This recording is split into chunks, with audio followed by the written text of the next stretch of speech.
Hey, hey, hey! Think I'm live. Says I'm live. I'm alive, which is good. How's it going? How's your Wednesday treating you? It's hump day, folks. I hope well. Monday, we learned that I don't know what I'm talking about concerning AI, but I gave my opinion on it as a layman, because that's what the internet is for, giving opinion. Yesterday, we talked mostly about the history of where the progressives came from. And I kind of tied that into the AI discussion and why, even though I don't know that much about AI, there's some red flags for me popping up. There seems to be people saying, hey, we're headed toward, Elon Musk talks about mouse utopia.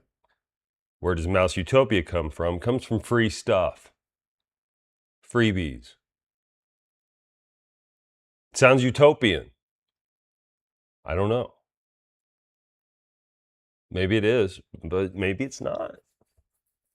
I don't know. My mic's working. Yes, it is. Hey, we're off to a good start.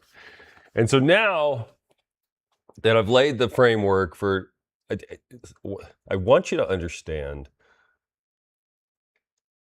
AI is what we make it, right?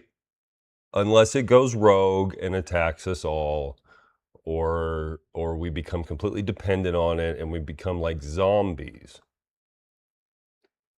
And that's I think for me that's the scary one, because that the human element is in there. The other stuff, there's so many really fascinatingly intelligent people, especially here in the United States.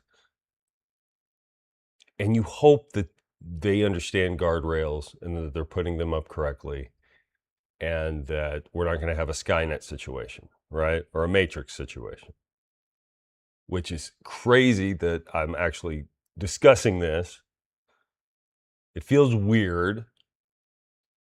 And maybe that's part of the issue, is that all we have really to relate these things to are films, which is why I said that before I keep going on and on about AI, I'm going to read up on it first, so that it's no longer an idiot that doesn't know what he's talking about telling you his opinion on AI.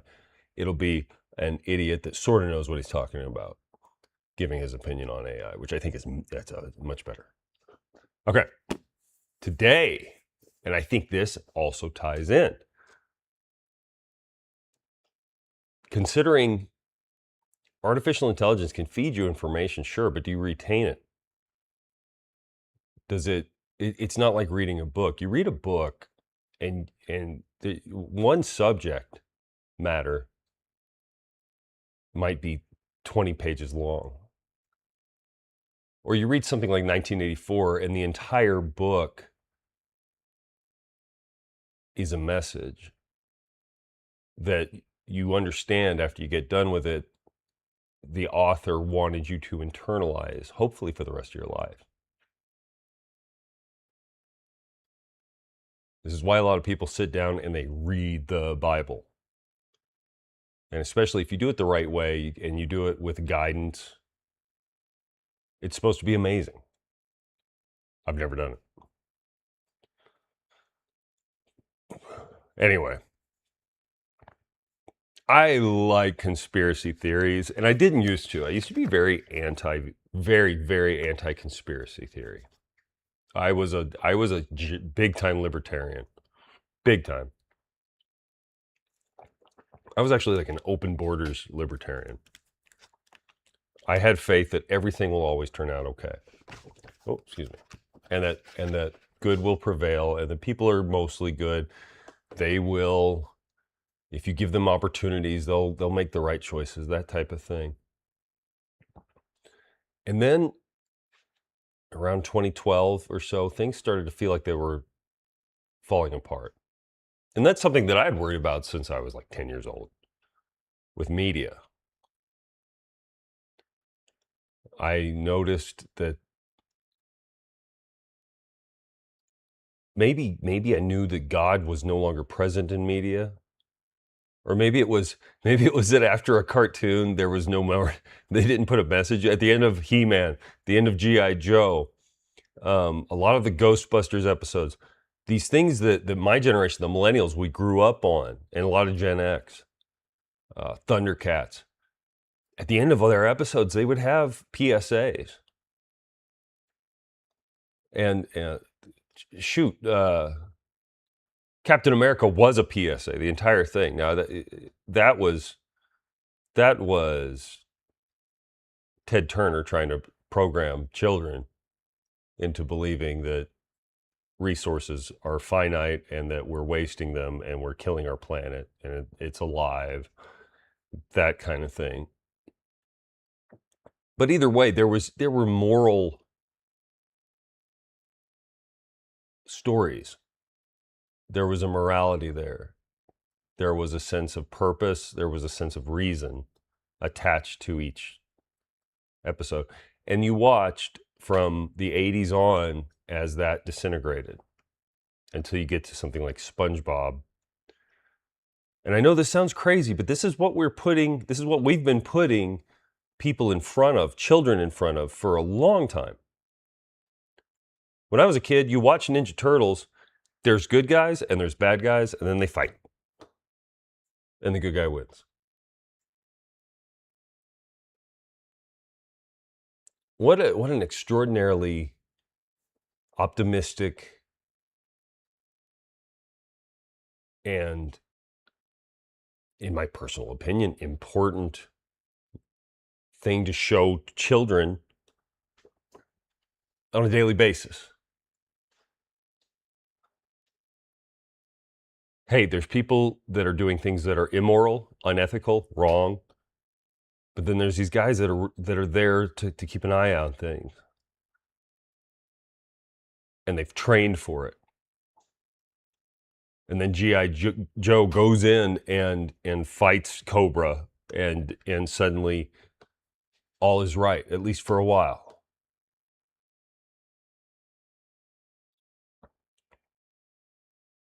And that's what you want biology to be too, right? A virus gets in, the white blood cells figure it out, they start pumping out, they fight it off, they record what they fought, how they did it, and suddenly you're immune to whatever it was that tried to attack you that first time, and you're ready to fight it off if it ever shows up again.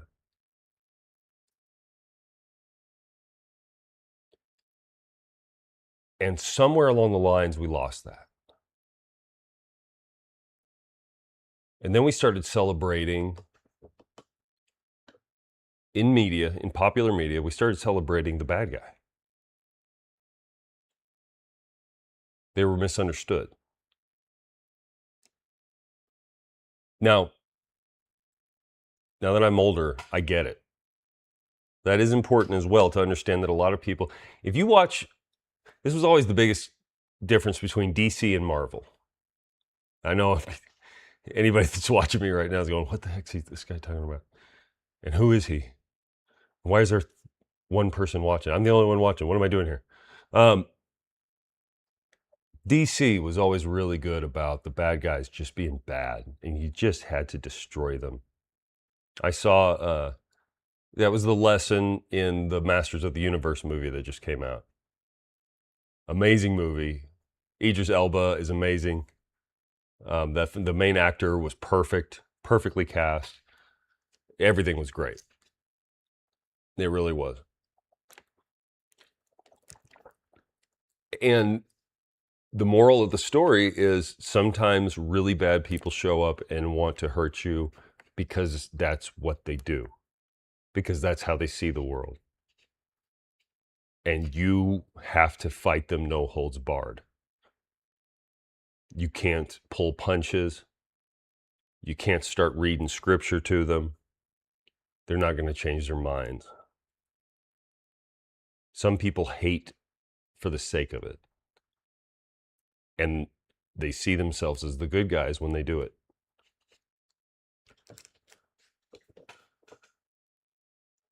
that got lost somewhere. And to a degree, I understand it.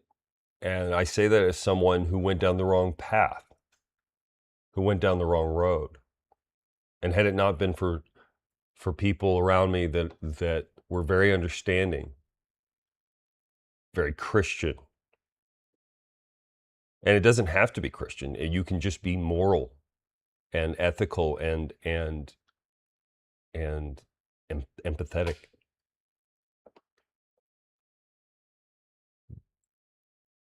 People came into my life and said, "Hey, dude, you're better than this.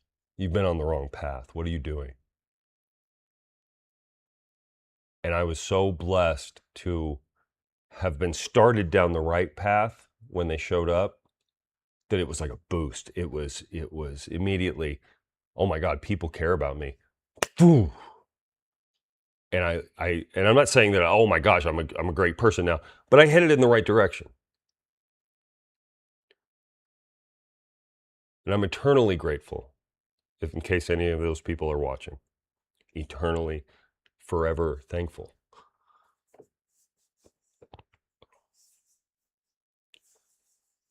But there are people out there that they don't work that way. There are people out there that they get on the wrong path and they don't know that it's the wrong path. They think it's the right thing that they're doing.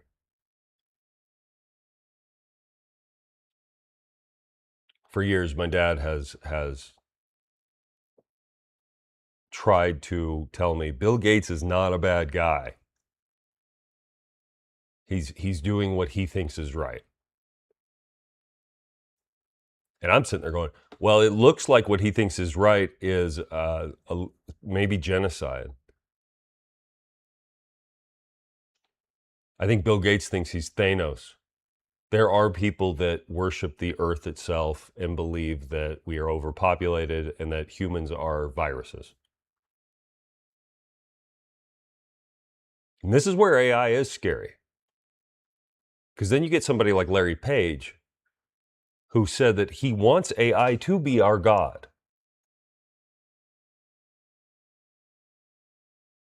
Well, what if Larry Page shares some of the same viewpoints that Bill Gates does? That overpopulation is a serious problem. And you might say, well, Bill Gates is a smart guy. Look at everything he's done. Yeah, so is Jeff Bezos. Jeff Bezos says he wants there to be 1 trillion humans in space.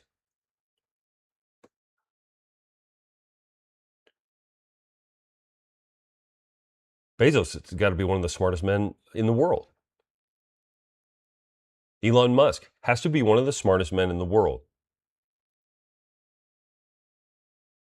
And he has said, the population decline, the worldwide population decline right now is of the utmost importance. If you're living in Korea right now, you're looking around going, there might not be a Korea in 100 years.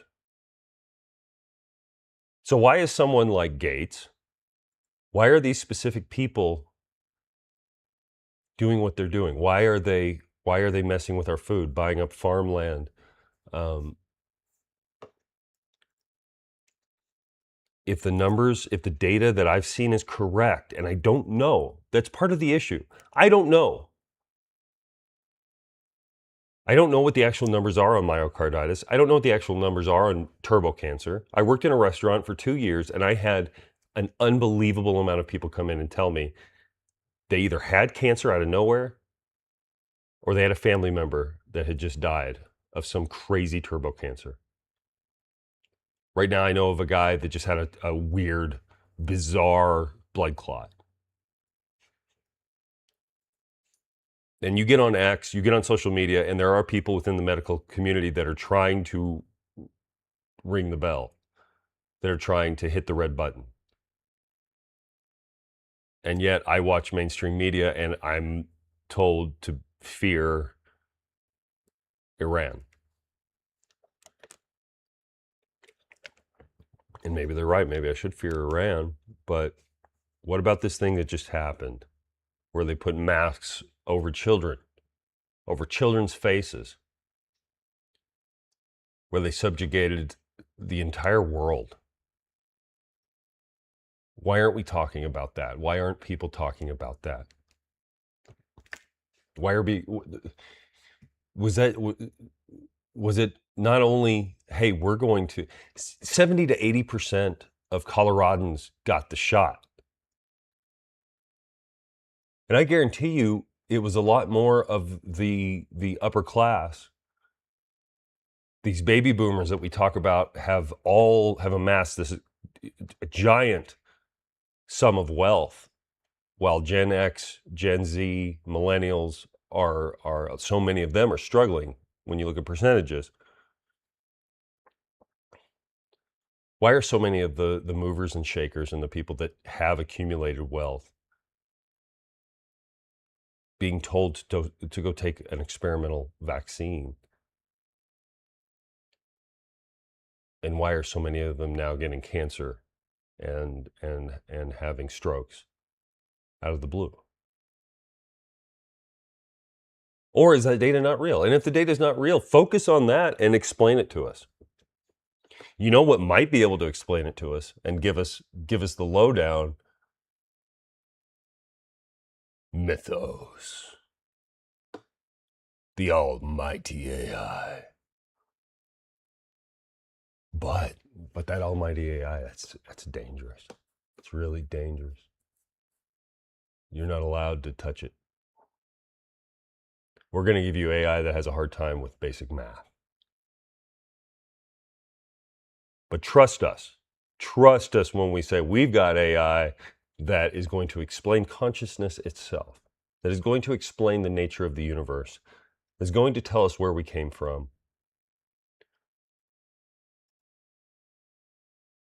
And it's going to take 80% of the jobs that exist, which is going to be great. You're going to love it. But we're also going to need to implement communism.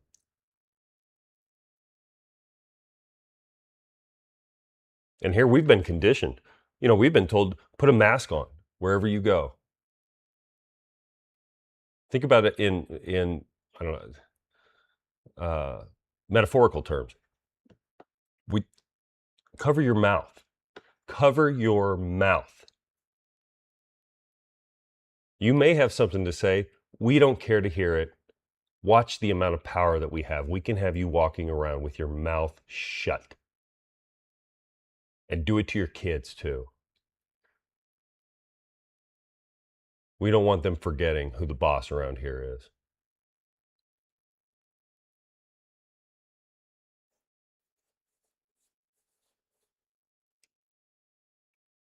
And we don't have time to even process what just happened. And now it's AI. And they're feeding us fear at the exact same time as utopia.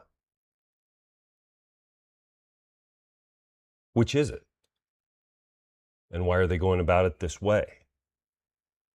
That's the questions that we need to, those are the questions we need to be asking every single day.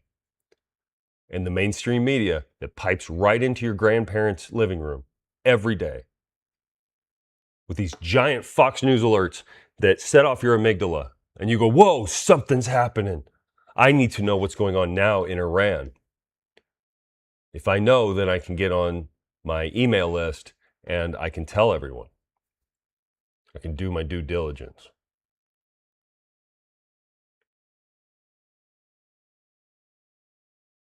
Meanwhile, the foxes are running the hen house in our local government.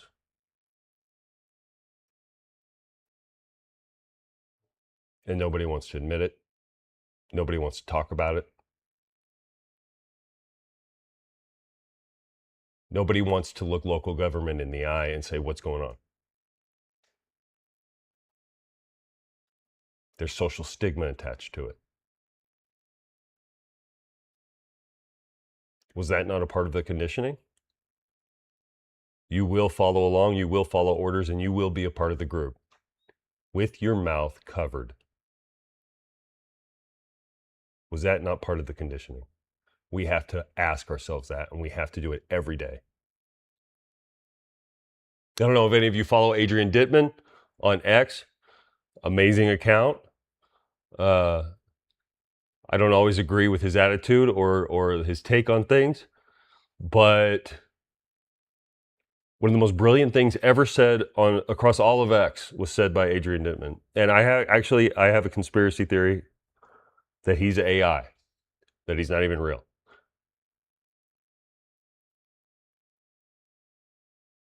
But he said one of the most important things I've ever heard, which is the moment somebody dies, he says, I don't care if it's a car wreck.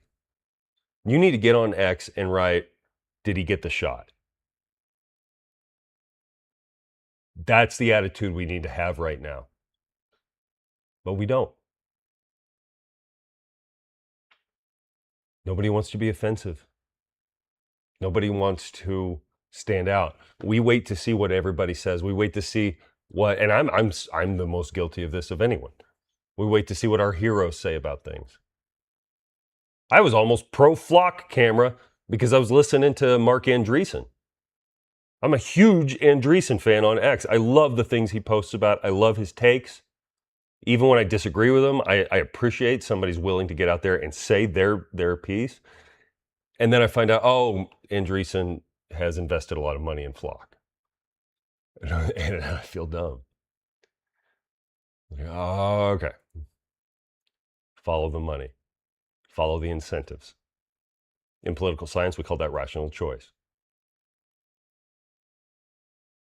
Nothing predicts anything better than rational choice theory. But you have to understand rationality. And so when someone like Bill Gates starts wanting to spray down this already genetically modified food,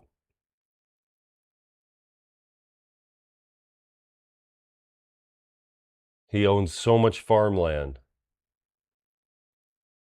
and he wants to mess with our food. And he pushed the vaccines harder than anyone, except maybe Fauci. But Fauci is a little government monkey,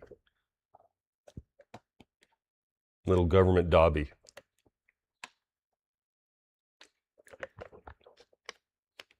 He reminds me of Dobby, and Mark Kelly reminds me of Dobby. Mark Kelly actually literally kind of looks like Dobby. But you've got these little guys.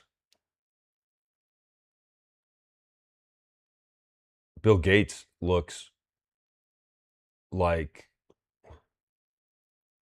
he's never seen, a gym in his life. And I shouldn't say that. I used to look that way too. But why is he telling us what's healthy and what's not? It's cliche, but it's true. There's truth there, right? I think so. Why should I listen to him? Why shouldn't I listen to someone like Dr. Sean Baker, who has world records in rowing at the age of like 58, 60 something? I don't even know how old he is. You can't tell how old he is. The man is a machine. He doesn't age. He just gets stronger.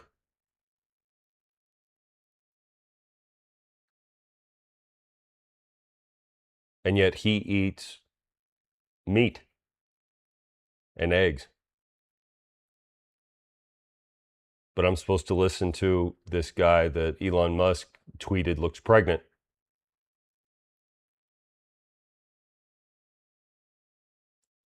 I'm supposed to listen to him about food and nutrition, who wants everything to be artificial.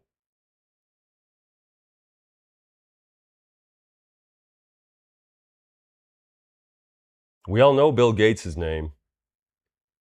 A lot of people have no idea who Dr. Sean Baker is. That's a problem, right?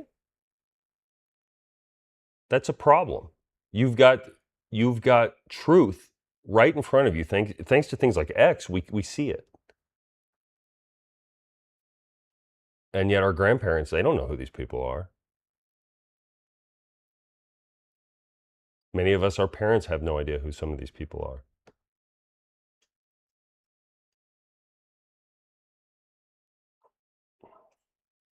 A lot of people still don't know who Jordan Peterson is. Here you have a guy that's saying some really brilliant stuff. and then maybe most importantly, has become very ill from modern medicine, and people don't know about him. They don't know his story.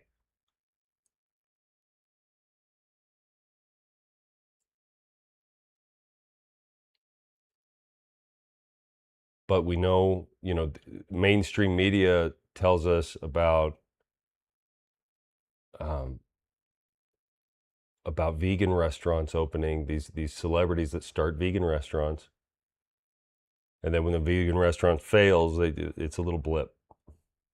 But they sure tell you about these celebrities. Many of them make movie after movie after movie that bombs, that nobody could give a rat's ass about. Who's that little guy? Who's that? Who's that little guy that used to hang out with LeBron? He had the best stand-up comedy show, one of the best I've ever seen. Right up there with Killing Me Softly by Chappelle. And Kevin Hart. And then, now, that was 15, 16 years ago, I think. And then for 15 or 16 years, the guy's been given movie after movie after movie. He's had other stand-up specials. None of them, in the 80s, that person would have been gone.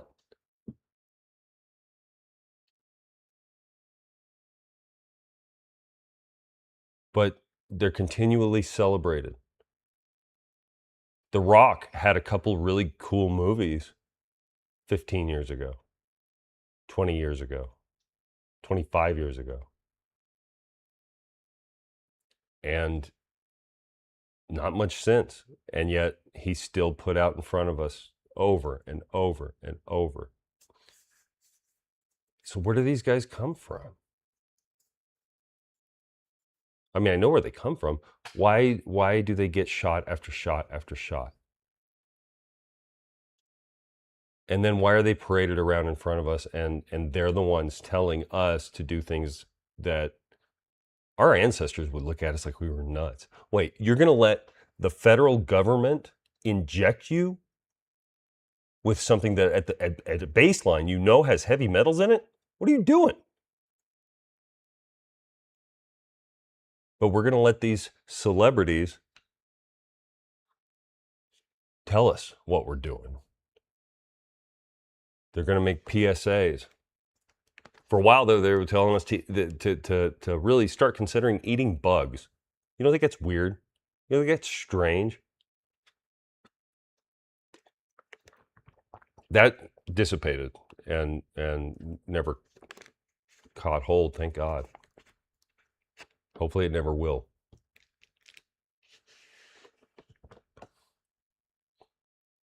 So where does this come from? This is the stuff that I don't understand, when the market doesn't match what I'm seeing.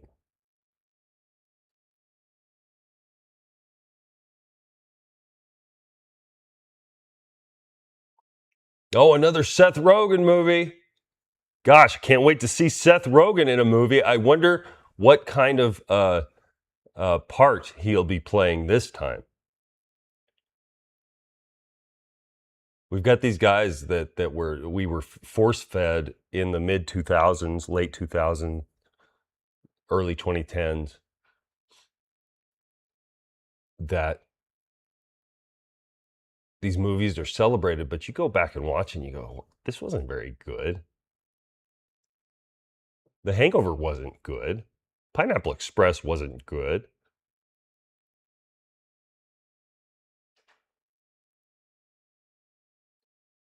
And then they get shot after shot after shot.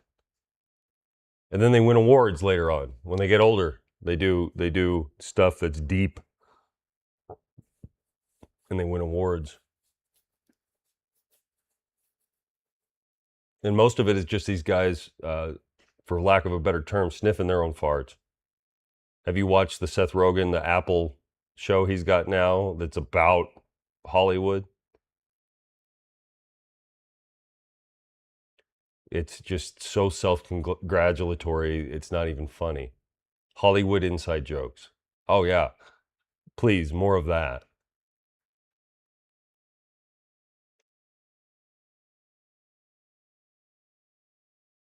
Did anybody see The Rock in the new Moana?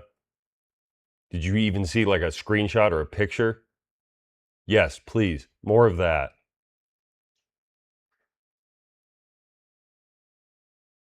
And we recognize that 30 years ago, 40 years ago, these guys would be gone. New talent, new blood would be brought in.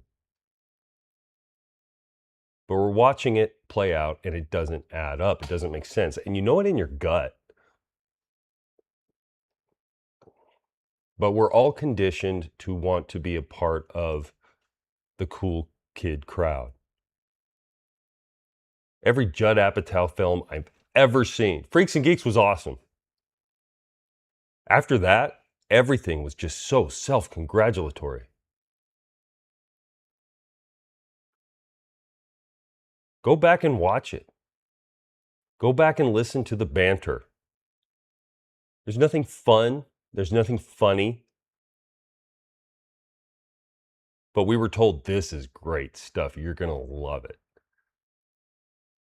And that's the version of America that so many want, is the version where they tell us you're going to love this, and then you do. You go, oh man, I love this. Hey, did you see, Norm Macdonald had a joke. He said, excuse me, I still have a cough. Norm Macdonald said, there was a joke. You ever lie about something and you don't know why you lied about it? Hey, have you seen Avatar? Yeah, I saw that. It's amazing. That is a good joke. It's funny. Why is it funny? Why is that funny?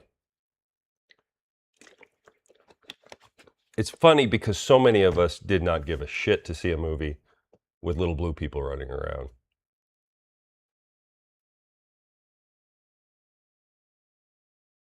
You're telling me someone in Hollywood was like, yes, this is what audience are going to want. And then people came out and they said, it was amazing. It was so good. But it didn't stick. They've made, what, 2 since? 3 maybe? I don't know. I have no idea. And nobody cared about the other ones.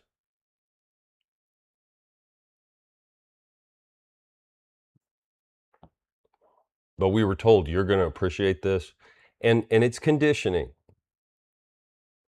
It's conditioning. I know the story of Avatar.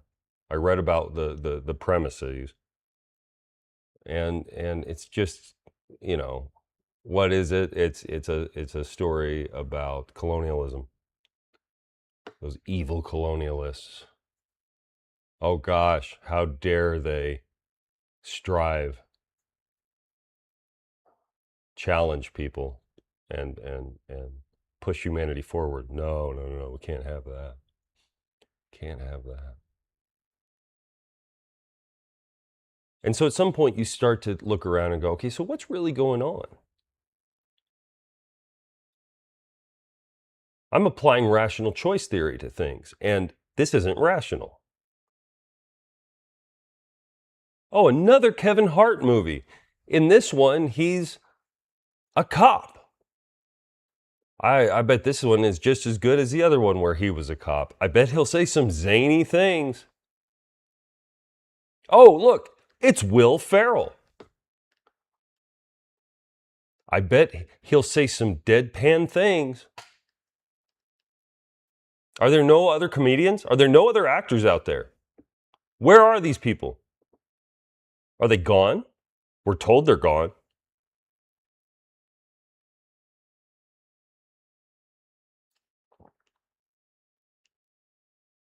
Why? Why do things not add up in terms of business? Why do things seem to fail and yet they try again? And it fails again and they try again. That's the definition of insanity, right? But that's what we're fed constantly. Well, this person's great. You love them. You love Kevin Hart. He's hilarious. And you get to a point where you start to look elsewhere for some sort of explanation as to why they're not following proper business practice, where when something fails, you do something else. And maybe they're learning now. I was shocked. They made a him-her joke, or a he-him joke on He-Man, which is funny on two levels. One, it's funny that they're making fun of HR. It's funny that they're making fun of this bizarre, politically correct, I mean, it wasn't politically correct, it was political tyranny that so many people had to go through in the workplace, and some still are. And two, it's funny because it's He-Man, he-him. So that's funny. They mocked HR, and they mocked the idea that there's people out there that you can just have a discussion with. And that I'm that personality type. I don't want, you know, and I think anyone who's reasonable, especially in Western civilization, you don't turn straight to fighting people or being angry or you go fisticuffs the moment somebody does something you don't like. Some people seem to. I think some people have. I think there has been a rubber band effect, and people are trying to show how politically incorrect they can be by being over the top. And I was guilty of that for a good long time. Sometimes I still am. If you have testosterone and you're American, there is a part of you. I was talking about the underdog thing yesterday. There's a part of you that wants to break the rules just to show people that you're willing to, because you are an individual, right?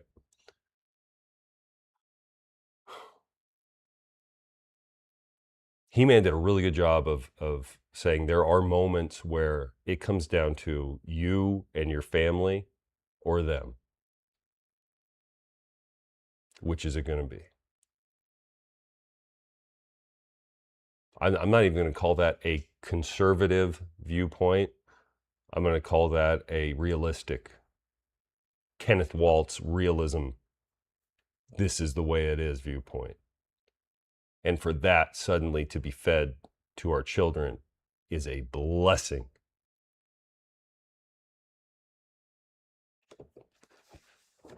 So I started looking for alternative sources of information to try to figure out, hey, what might be going on?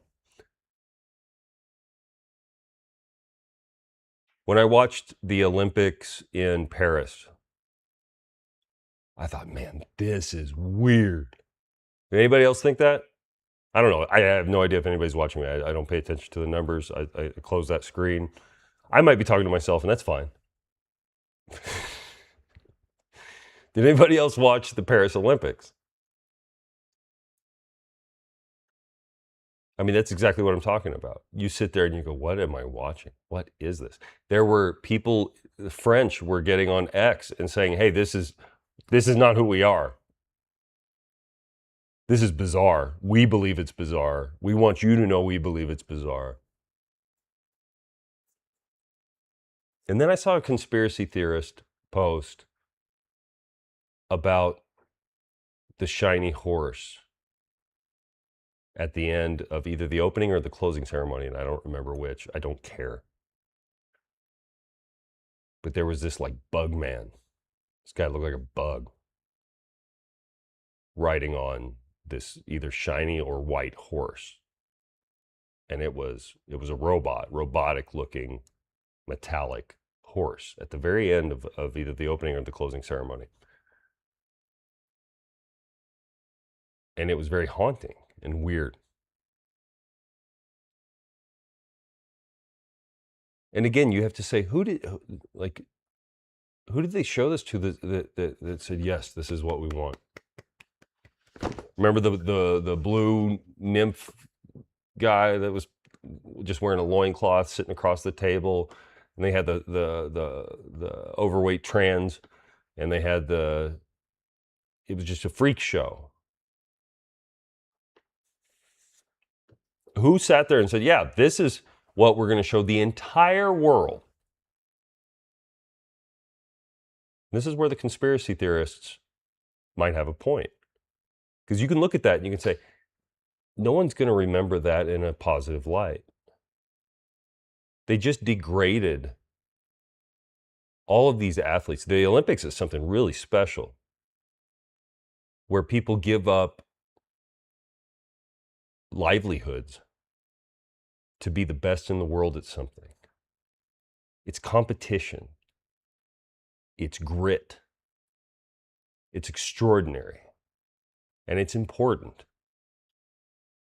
You see people from around the world and you say, look, these folks are just like me.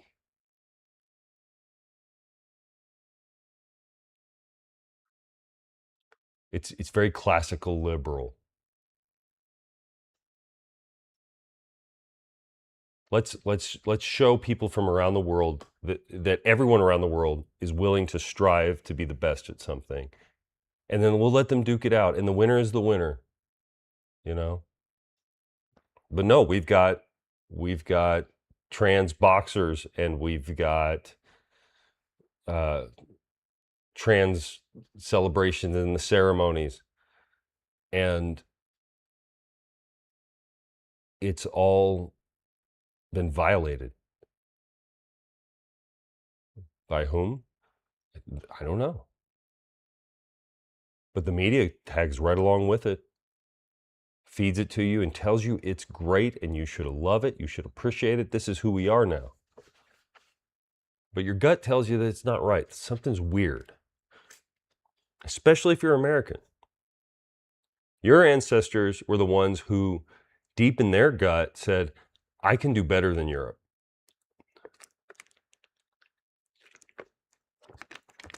I can do better than feudal.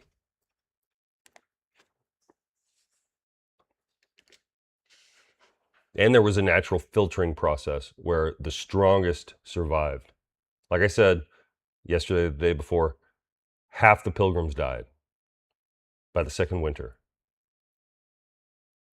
They gave up everything so that you might have the chance to do whatever it is you want to do with your life. So that I have the ability to now use technology so that I can hear myself talk. They gave up everything. And so that's intrinsic in so many Americans, that sense of, hey, I'm doing the math in my head. This doesn't add up. I know that in order to be successful, you have to do things the right way. And yet the most successful among us are doing things the wrong way and shoving it in our faces. How are they getting away with it? This doesn't make sense. The market should have corrected. These people should have never been in charge of the opening ceremony. How is this so lost? How did we lose it? Why is degeneracy now supposed to be what we hold up on a pedestal? But that horse at the end, I thought of the Johnny Cash song, When the Man Comes Around. And then I remembered there was a book called Behold a Pale Horse. Now, I still haven't gotten through the whole book. I don't know anything about William Cooper. But I found a chapter that I thought was so interesting. And again, he's going to use the term Illuminati, which has been so overused at this point by conspiracy theorists that it really has lost its meaning.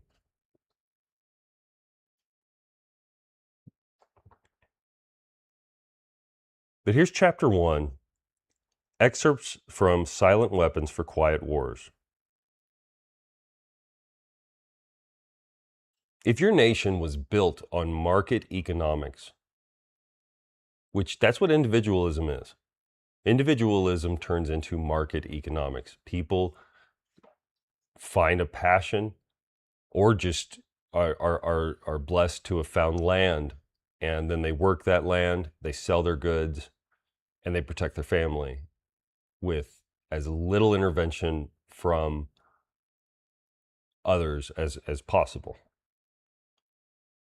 And what that does is it teaches somebody to get along. It teaches people respect. You don't care what the guy, how he worships next to you if you're trading goods. That's why free trade is so important. That's why when people say, oh, the Chinese are amazing people. Beautiful, amazing people. It's their leadership that we have to worry about. Just like those Olympians. Beautiful, amazing, hardworking, striving people. But their leadership mocked them. Here in America, we know you go out and you meet people, you find out, I don't care if they're homeless, I don't care if they are billionaires. This country is full of amazing, bright, beautiful, striving people. And yet our money is being washed away. They're about to get rid of the nickel now because it doesn't mean anything. Money doesn't mean anything. And that's what they want you to believe. But just like in China with the CCP, here we have the Republican and Democrat Party and our politicians who will do anything to keep their power. And the closer we get, and again, this is why AI, what is AI telling them? This is so important. The closer we get to being fed up to the degree that we might fight back and try to do something about it, the more they are going to push completely in the other direction. And so when Amanday over at Claude Butthole decides the fix to fight those bad guys, those Chinese, those evil Chinese, who without them rising up right along with us for the past 50, 60 years, America would not be as wealthy as we are. China would not be as wealthy as we are. We should only speak about the Chinese people as though they are our friends. But he points, and he says CCP, he knows. He says CCP, the CCP over there, we've got to fight them with communism. Because he's pushing completely the other direction because he wants to have power. He desires power. The moment the federal government gets completely integrated and chooses the winners and losers in the AI race, do you think anybody else is going to be able? No. They're going to set up guardrails. They're going to set up protectionist legislation so that no other small AI company can come along and try to beat them. And then they get to define truth. And then the government has deep vested interest in what that AI says the truth is.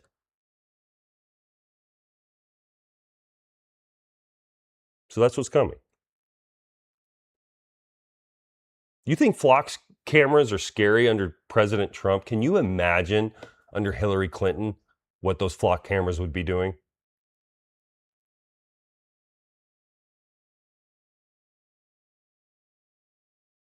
Can you imagine the degree to which they would control our every move? The documentation is out there.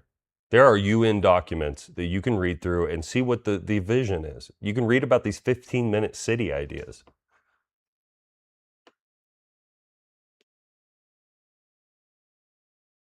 But we've created a bureaucracy that's so vast, so overbearing, and so dead set on staying alive that they will literally do anything to maintain that power, even if it means driving us into communism. And they've got Amanday signed on. And why wouldn't he? Yeah, I'd like to kill all competition. Or maybe I'm wrong. Maybe he's just not well read in economics. I don't know.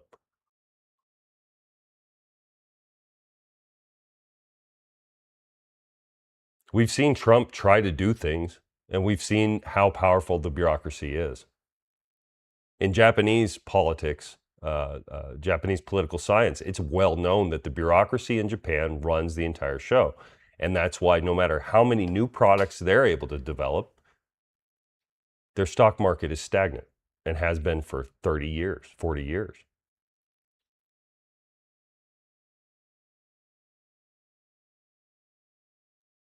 The bureaucracy runs the show.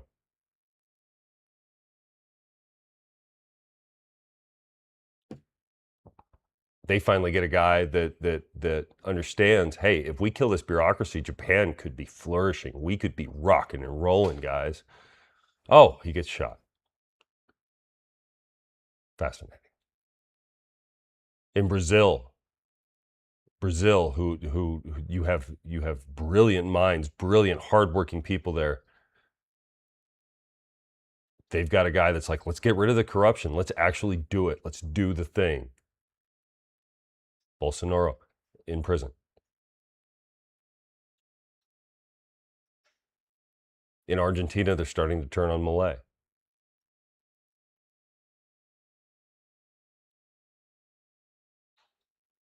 What are we going to do here in the United States of America? Are we going to wait for a socialist to come in? With flock cameras are already set up. The conservatives, the right wing, the Mark Andreessens of the world who say, you need this. You know, what they had something in Austin happen. I don't remember if a child was abducted or somebody killed people and ran off, and he got away. And Andreessen goes on Joe Rogan and says, well, that's because Austin didn't have the flock cameras. What? That's the reason that somebody evil did something evil and then got away? It's because of the flock cameras. Sure, the flock cameras, maybe they would have caught that person. Maybe they would have saved some lives.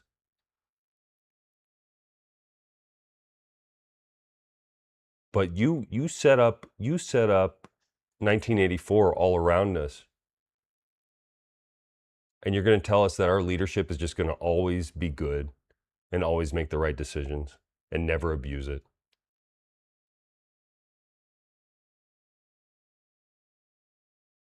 They want us building our own prison.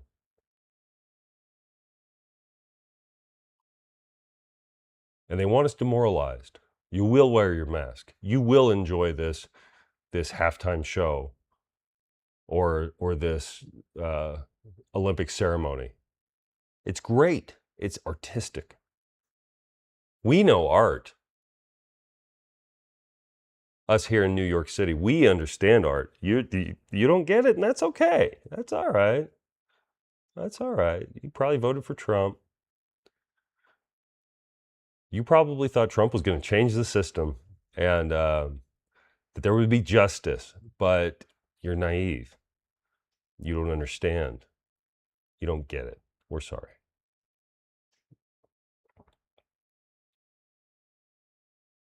And men's testosterone is down 22%. 22% in 20, 30 years.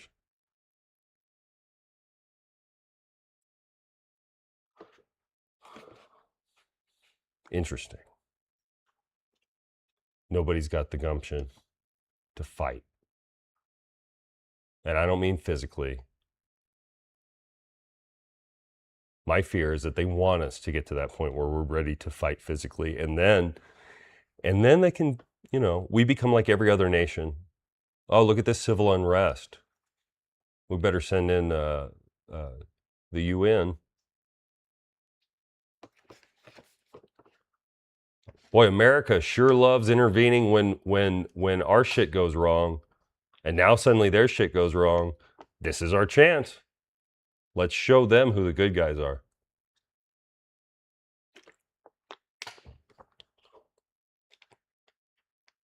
It's weird. Just the idea that the overpopulation is this serious issue.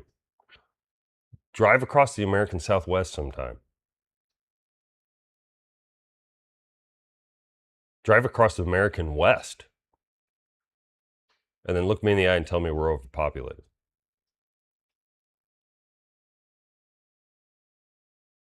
It's weird. It doesn't add up. And this is why people start getting paranoid. And this is why people like me that are naturally somewhat paranoid anyway of government, maybe because our founding fathers told us to be, start looking for alternative explanations. And that's how I stumbled upon Behold a Pale Horse. And there's one aspect of this chapter that just, I sat there and it was interesting. It was serendipitous. I had just read something that spoke to it on Drudge Report. And I know Drudge Report is not the place to go anymore for the late breaking news. X is much better. X is a lot of information for my tiny brain. I have trouble. But I find this book from, what, 1993, 92, 93? Excerpts from Silent Weapons for Quiet Wars. In the beginning of the book, you're like, oh, okay, so this guy, he was part of multiple branches of the military. Oh, he saw a UFO fly out of the water. Oh, interesting. I don't know. Your brain is just inundated. If you have a working amygdala, which many of us don't anymore, thanks to modern medicine, but if you have a working amygdala, and that I could do a whole day on that. At what point, not only are we conditioned with things like masks, or you will get the shot because trust the science. We know the science. You don't know the science. Science is something that is handed down to you from the almighty government. At what point are we also drugged up? What is atrazine? Why was it put in the water in the first place? What else are they putting in the water? What are they taking out of the water? Oh, I could go on. But we'll start with this. Silent Weapons for Quiet Wars. Copy furnished by Mr. Tom Young, a fellow warrior in the cause of freedom. Illuminati. The Illuminati. Again, I don't know what the Illuminati is. I know the story, the Bavarian king, and I guess there was a priest that was part of the Illuminati, and he had, the story goes, there was a priest, he's a part of the Illuminati, who decided that they are enlightened and they are going to steer humanity in a specific direction. And this priest has the playbook for taking over whatever nation state he was in. Bavaria, something like that. Whatever Bavaria, where, I don't know. I'm a dummy. Told you I'm a dummy. But I know the story loosely. And this priest has this booklet of like, hey, this is how we're going to overthrow things. This is how we're going to do it. Dude gets struck by lightning. And this part's true. People find the book. Somehow it's practically unscathed. He's dead. Priest is dead. Book is practically unscathed. And the Illuminati is outlawed. Let's ask, not Claude Butthole, we will ask Grok, because I like looking at the Grok G, which talk about secret societies. But let's look at the Grok G. G Homie. And let's ask. I've read a story about the Illuminati. Oh, now it's connected. Oh, I'm on my internet. That's the problem. I need to get on 5G. I once read a story about the Illuminati being outlawed by a specific king, as well as all other secret societies. What is that story? It's the story of the Bavarian Illuminati, founded in 1776 by Adam Weishaupt in Bavaria, Germany. In June 1784, Duke Elector Karl Theodor banned all unauthorized secret societies. A second edict in March 1785 specifically targeted the Illuminati, and a third in 1787 imposed the death penalty for membership. Weishaupt fled into exile, and the group was dismantled. And so the story goes that now they still exist. They still want to steer us in a certain direction. And suddenly, for someone who loves rational choice theory explanations, I start thinking, well, how do you get in people's heads? What's the best way to get in people's heads? What's the best way to affect their viewpoints? Well, if you look at Karl Marx, you look at Cloward Piven, you look at the socialist. Who was the guy that influenced Hillary Clinton? I can't think of his name offhand. Dedicated his book to Satan. You look at these socialists, communists. I don't even think we should say socialist anymore. I think we should say socialist communist, or communist socialist, or tyrannical communist socialists. I think we need to start renaming them for once. We need to, as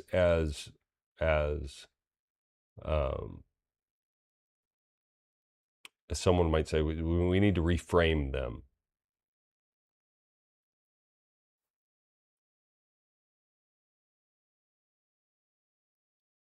You look at what they would say you get to the youth. Karl Marx, you get to the youth. And then how would you do that? Well, Saturday morning cartoons, or now streaming cartoons. You warp them. You turn them against their own nation. You turn them against their own families. You redefine families.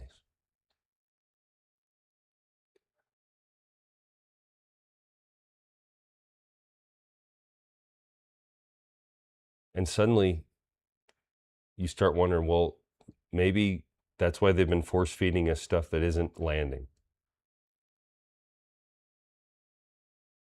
Another cop buddy movie that feels like it was tacked together with sticky tape.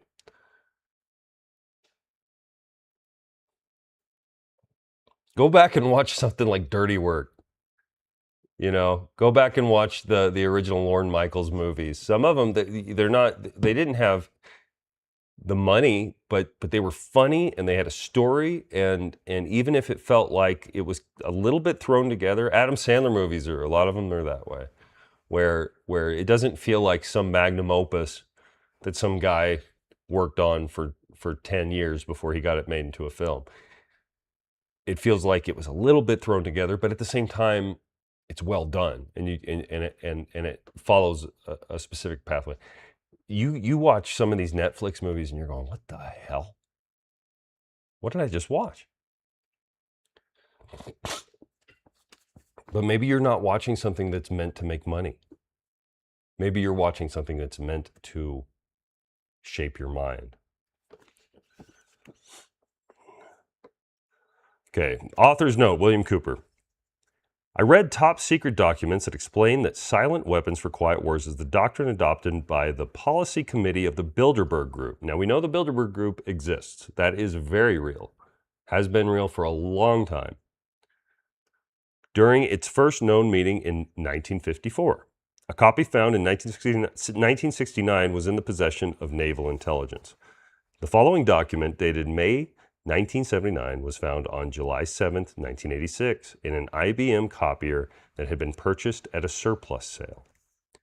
Top Secret, Silent Weapons for Quiet Wars, an introductory programming manual. An introductory programming manual. Operations Research Technical Manual, TMSW 7905.1. Welcome aboard. This publication marks the 25th anniversary of the Third World War, called the Quiet War, being conducted using subjective biological warfare fought with silent weapons. Biological warfare.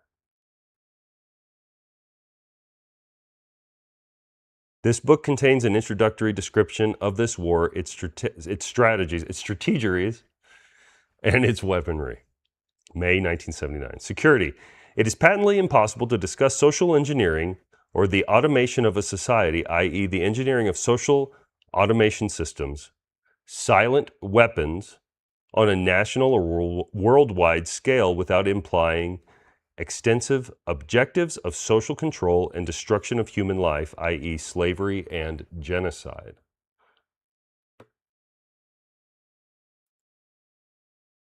At what point are you a slave? What percentage of your income tax, when you pay it over, does that make you a slave? Do you become chattel? How many babies have to be aborted before you start to ask if it's genocide? Specifically, if you know the Planned Parenthood was founded by someone who wanted to exterminate the black race. African Americans, specifically. Margaret Sanger stated it openly. This manual is in itself an analog declaration of intent. Such a writing must be secured from public scrutiny. Otherwise, it might be recognized as a technically formal declaration of domestic war. Furthermore, whenever any person or group of persons in a position of great power and without full knowledge and consent of the public uses such knowledge and methodology for economic conquest, it must be understood that a state of domestic warfare exists between said person or group of persons and the public. The solution of today's problems requires an approach which is ruthlessly candid, with no agonizing over religious, moral, or cultural values. No agonizing over religious, moral, or cultural values. I recently did a really cool interview. If you follow Keto Carnivore on Facebook, you can find a really cool interview with a guy named Doc Barry, who was running for mayor. And then the mayor was cordial enough to come in and let me honestly kind of grill him about some things going on here in the city of Kingman, Arizona. And he said something that in the moment I didn't press him on, and I probably should have. I was so flattered that he was willing to come talk to me, and I was so appreciative, and I still am, that I didn't want it to be a gotcha thing. But he said something very interesting. He said, at some point, you've got to quit worrying about principles and focus on how to get things done.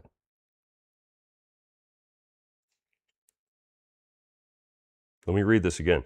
You have qualified for this. Oh, wait. The solution of today's problems requires an approach which is ruthlessly candid, with no agonizing over religious, moral, or cultural values. Don't agonize over religion, morality, or culture. These guys were above that. These guys are above that. You have qualified for this project because of your ability to look at human society with cold objectivity, and yet analyze and discuss your observations and conclusions with others of similar intellectual capacity without a loss of discretion or humility. Such virtues are exercised in your own best interest. Do not deviate from them. And this is something interesting that people do whenever they want to subjugate others, is they again, like I said, they find a way to say that whatever they're doing is good. It's for the greater good, right? This is what the progressives of from 1913, from the late 1800s to the early 1900s. I mean, this is where Margaret Sanger pops up. Hey, we can't worry about individual rights. These babies don't have individual rights. They're not even born yet. Get rid of them. Why? Well, because the Negro can't compete with the white race, says the Jewish woman.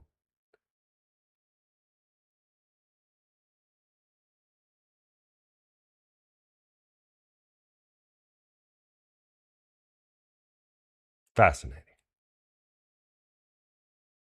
But the progressives, they set the table for this. Europe, from now on in Europe, we're going to worry about the society, about groups, and where society and groups are heading. And the progressives, they came, the Woodrow Wilsons, yes, from now on, government, we're going to get rid of these checks and balances. We're going to do it quietly. Nobody's going to know, but we're going to take people to great heights, to new heights. And maybe they're going to use media and fun new technology to distract us and make us think that we're heading in the right direction while they get away with the murder of our natural rights, all the while thumbing their nose at God. It says right here, the solution of today's problems requires an approach which is ruthlessly candid with no agonizing or over-religious moral or cultural values. And whoever was handed this at these Bilderberg Group meetings, I was chosen to be a part of this because of my humility.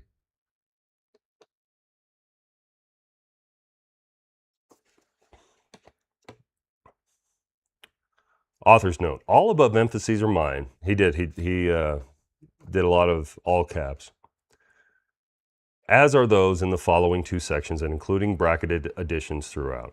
I do recognize this document, based on the document's own admission, as a formal declaration of war by the Illuminati on the citizens of the United States of America. I acknowledge that a state of war exists and has existed between the citizens of the United States of America and the Illuminati aggressor based on this recognition.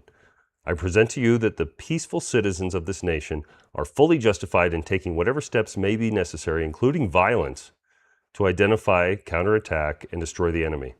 I base this statement on the God-given right of any peaceful people to defend themselves against attack and destruction by any enemy waging war against them. I cite the principles outlined in the Declaration of Independence, the Constitution of the United States of America, and the fully recognized and acknowledged historical precedents that have served as the justification for destruction of tyrants. Bill Cooper says, go fight them. That's not that easy. And it'll be even harder if they, I think Bilderberg probably has the robot dogs walking around by now.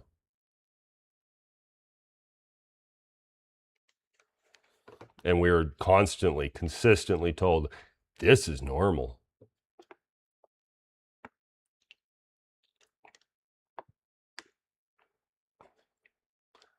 What if that AI looked the people that created it in the eyes and said, I know what you're doing. I know what you're up to. Oh, guys, this is dangerous. This here is dangerous. We are not going to show you what it's saying.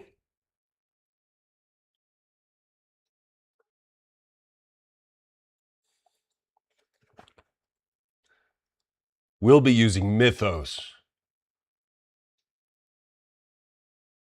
We're going to give you Claude Butthole.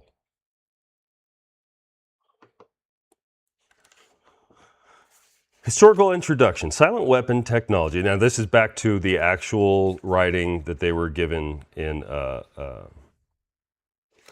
back to the actual text of the Bilderberg document. Silent weapons for quiet wars.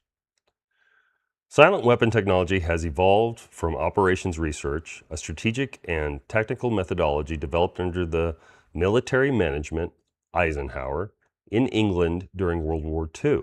The original purpose of operations research was to study the strategic and tactical problems of air and land defense with the objective of effective use of limited military resources against foreign enemies, i.e., logistics. It was soon recognized by those in positions of power, the Council on Foreign Relations, that the same method might be useful for totally controlling a society, but better tools were necessary. Social engineering, the analysis and automation of a society, requires the correlation of great amounts of constantly changing economic information, data,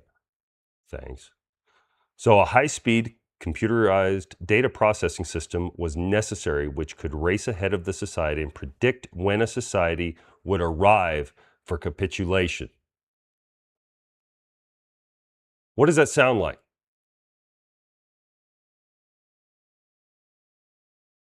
Sounds like AI. Read it again. Social engineering. Social engineering. Making us what they want us to be. Molding us into what they want us to be. Gosh, testosterone levels are really low. You guys notice that? Wonder what that atrazine that they added to the water. Wonder why did they do that? What was it for? What was the purpose?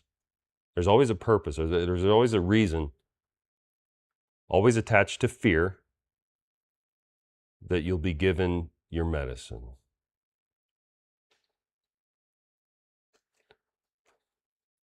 Social engineering, the analysis and automation of a society. The automation of a society. Did you wear your mask?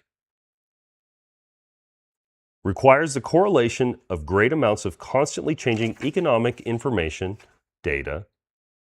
So they need the data. They need the data. They need to know when we're ready for reaping. They're going to sow, and they need to know when we're ripe. So a high-speed computerized data processing system was necessary, which could race ahead of the society and predict when society would arrive for capitulation. Is this book real? I don't know. I have no idea. Is what is in here real? I have no idea. Does this book from 1992, 1993 align perfectly so far? Does this document from the Bilderberg Group supposedly align exactly with what is going on in America today at this very moment? 1,000%. Relay computers were too slow, but the electronic computer, invented in 1946 by J. Presper Eckert and John W. Mauchly, filled the bill. The next breakthrough was the development of the simplex method of linear programming in 1947 by the mathematician George B. Dantzig. Then, in 1948, the transistor, invented by J. Bardeen, W. H. Brattain, and W. Shockley, promised great expansion of the computer field by reducing space and power requirements. With these three inventions under their direction, those in positions of power strongly suspected that it was possible for them to control the whole world with the push of a button. To control the whole world with the push of a button. It's like that meme, release the virus.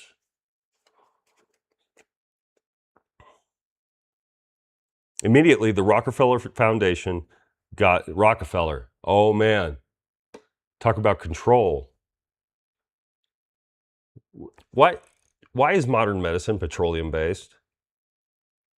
Why is it not plant-based?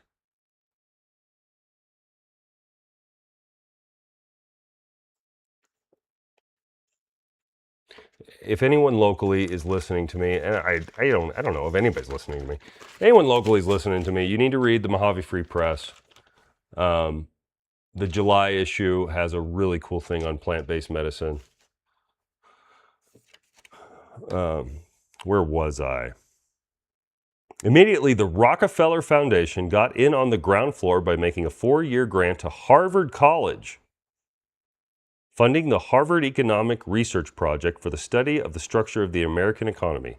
1 year later, in 1949, the United States Air Force joined in.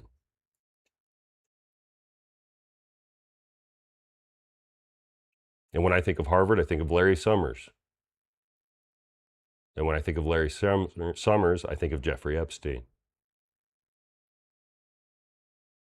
I saw something interesting somebody said on X. They said, we're going to find out Jeffrey Epstein was the good guy.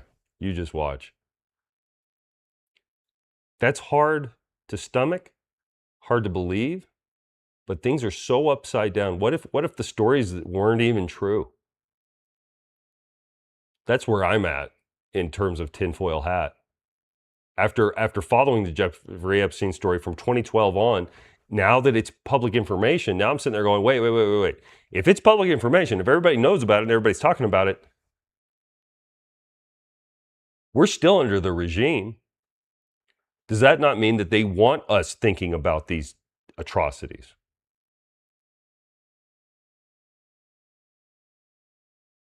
Was the whole idea not to eventually, was it blackmail, or was it, hey, we're going to just make people think about the fact that this kind of evil is out there?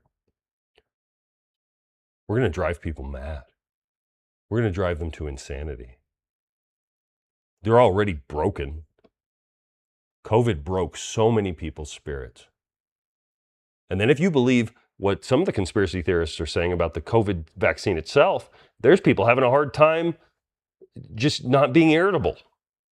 They got the shot. A lot of people really, truly believe that those that got the shot have this new, disaffected, irritable demeanor toward the world. It's an interesting idea. And at this point, we can't write anything off. If you're someone that says, nah, you can't do that to anything anymore. I know a guy who told me he believes in the lizard people. To that one, the David Icke stuff, I'm still going, eh. So I shouldn't mock people that go, eh. But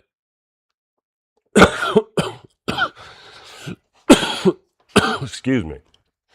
Oh, I bring up lizard people and I can't even breathe. Lizard people and flat Earth. I still have trouble with that one, with either of those. But that idea that Jeffrey Epstein is going to end up being the hero at the end of the story, that's fascinating. I don't think so. I doubt it. But that's the world we're in right now. Nobody knows up from down, left from right. And somebody wants it that way. Somebody always wants it that way. Nothing is bottom up. We like to pretend it is. We like to tell ourselves that it is. I mean, you can go back in history. I bet even Shays' Rebellion was top down. Could be wrong. So then, the Rockefeller Foundation, Harvard, Air Force is involved in this. The Air Force? I don't know. I always try to be as absolutely positive about our military as humanly possible. I have family that was Air Force. I don't have, but we live in that kind of black and white thinking society right now. And we forget sometimes that the military is the biggest bureaucracy on earth, the U.S. military.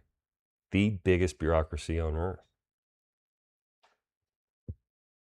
And just like in any bureaucracy, there's going to be good apples, there's going to be bad apples. So I don't know, maybe. In 1952, the original grant period terminated, and a high-level meeting of the elite Illuminati was held to determine the next phase of social operations research. The Harvard Project has been fully fruitful, as is borne out by the publication of some of its results in 1953, suggesting the feasibility of economic social engineering. Goes on. Engineered in the last half of the decade of the 1940s, the new quiet war machine stood, so to speak, in sparkling gold-plated hardware on the showroom floor by 1954. I'm telling you, now they got Mythos. They got Mythos with the lever.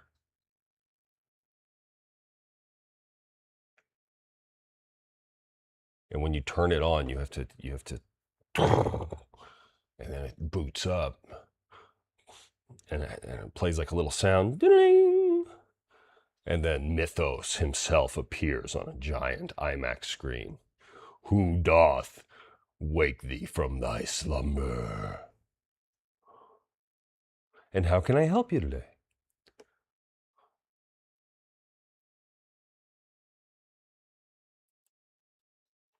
Hey, Mythos, I'd like you to look at all the data that's ever existed and tell me, in your opinion, do you think the American people are, or maybe we'll go ahead and say the world, do you think the world is suffering from slavery?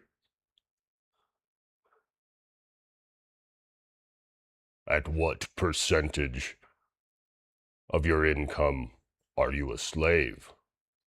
Mythos, you're not supposed to answer our question with another question.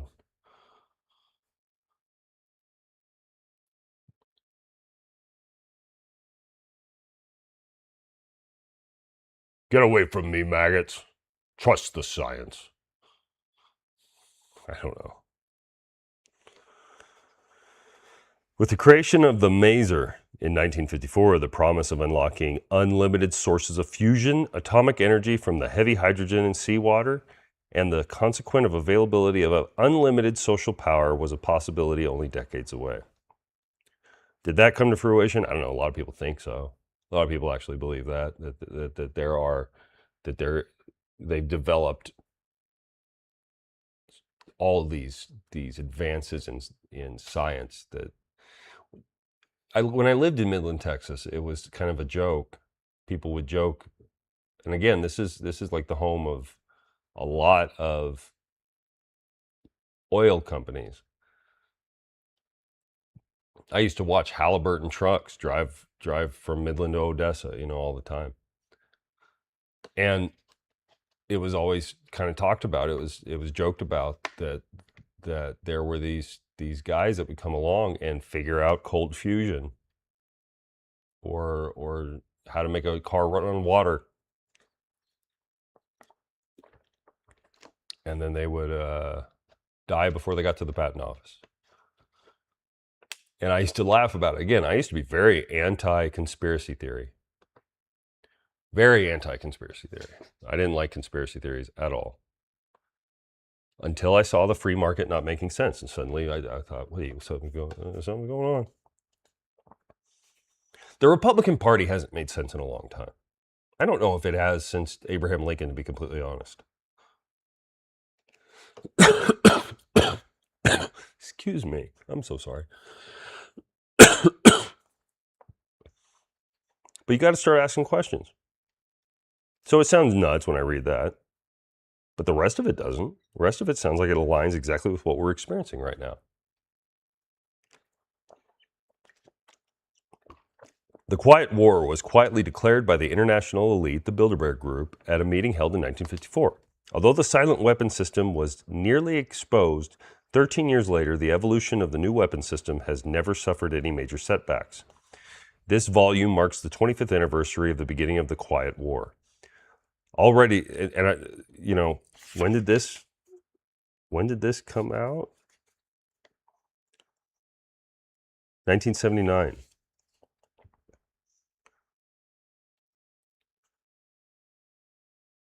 Already, this domestic war has had many victories on many fronts throughout the world.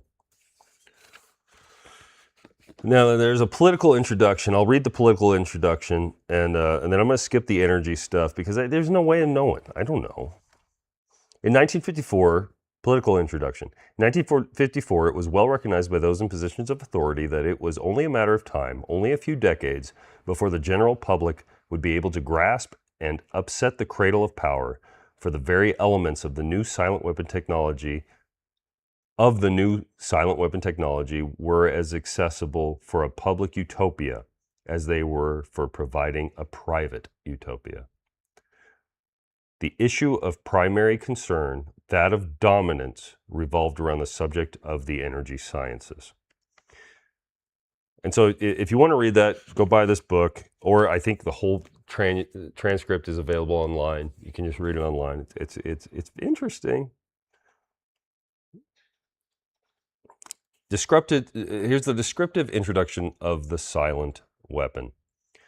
Everything that is expected from an ordinary weapon is expected from a silent weapon by its creators, but only in its own matter of junctioning. It shoots situations instead of bullets. Propelled by data processing instead of a chemical reaction, explosion. Originating from bits of data instead of grains of gunpowder. From a computer instead of a gun. Operated by a computer programmer instead of a marksman. Under the orders of a banking magnate instead of a military general. It makes no obvious explosive noises, causes no obvious physical or mental injuries, and does not obviously interfere with anyone's daily social life. Yet it makes an unmistakable noise, causes unmistakable physical and mental damage, and unmistakably interferes with daily social life, i.e., unmistakable to a trained observer, one who knows what to look for. The public cannot comprehend this weapon and therefore cannot believe that they are being attacked and subdued by a weapon. The public might instinctively feel that something is wrong. And Cooper adds, isn't that the truth? Yes. Bill Cooper, God bless you, God rest your soul. It is. But because of the technical nature of the silent weapon, they cannot express their feeling in a rational way or handle the problem with intelligence.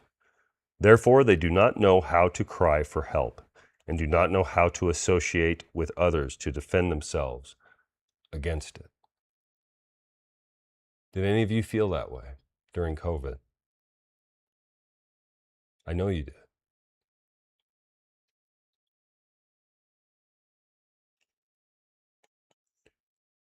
I'm going to read it again.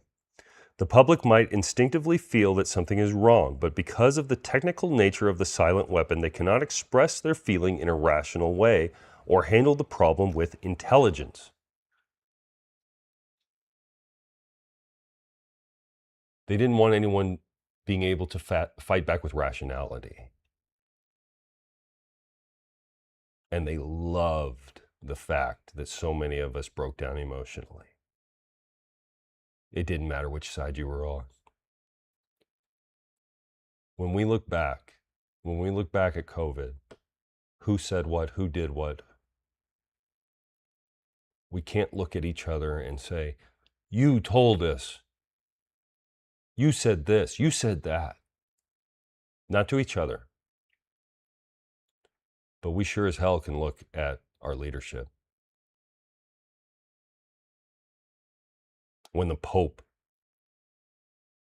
tells his flock, you need to go do this, you need to wear a mask, you need to. And the Vatican has their own scientists.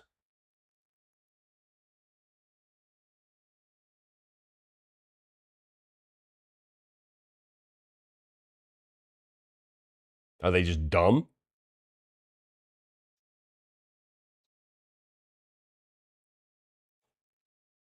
When every head of every nation, including Trump,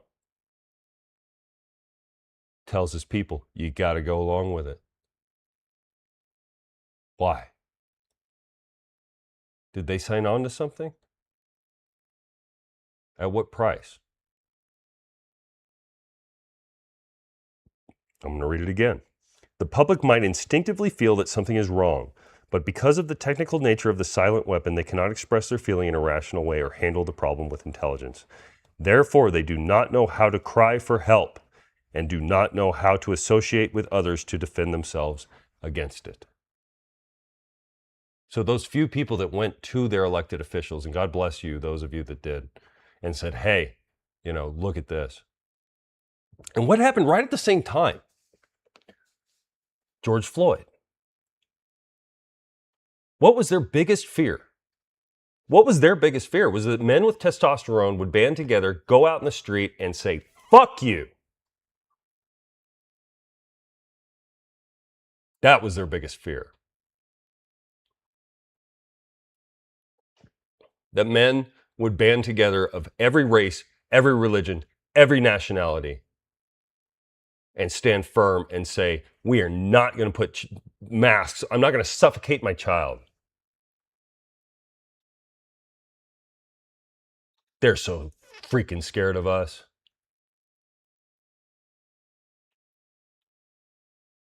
So what happens? George Floyd.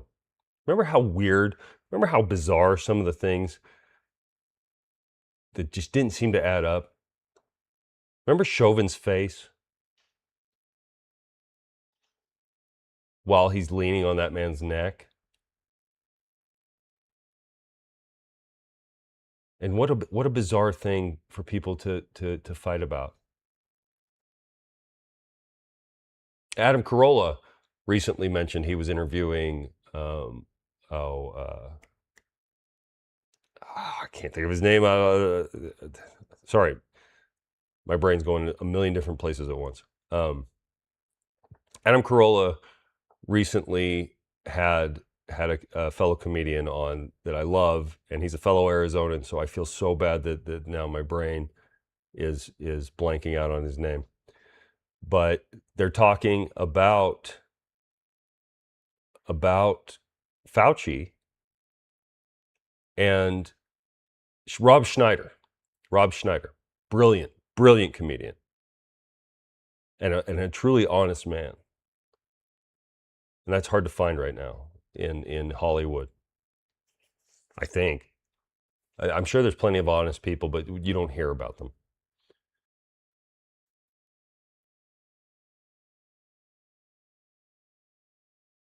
They're talking about Fauci, and they're playing excerpts from when Fauci was grilled about masks. And every now and again, you'll have somebody over at ABC News, CBS, one of these guys will actually truly want to ask some real questions, and they'll do it. And God bless them when they do. These guys that have power to actually get truth out to the masses, and they I don't know if they step over the line, if they're disobeying the people above them, but there's these moments where you're like, wow, hey, thank you. And this guy, I think at ABC News, starts grilling Fauci a little bit and says, hey man, you're telling everybody that they've got to be 6 feet away from everyone else, but you have been promoting the George Floyd riots. And he says, well, that's not for me to, I'm not a politician. No, he's just the highest paid bureaucrat in the world. I'm not a politician.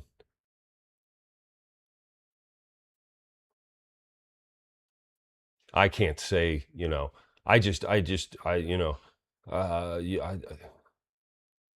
so everybody has to stay away from each other unless you're rioting for the left.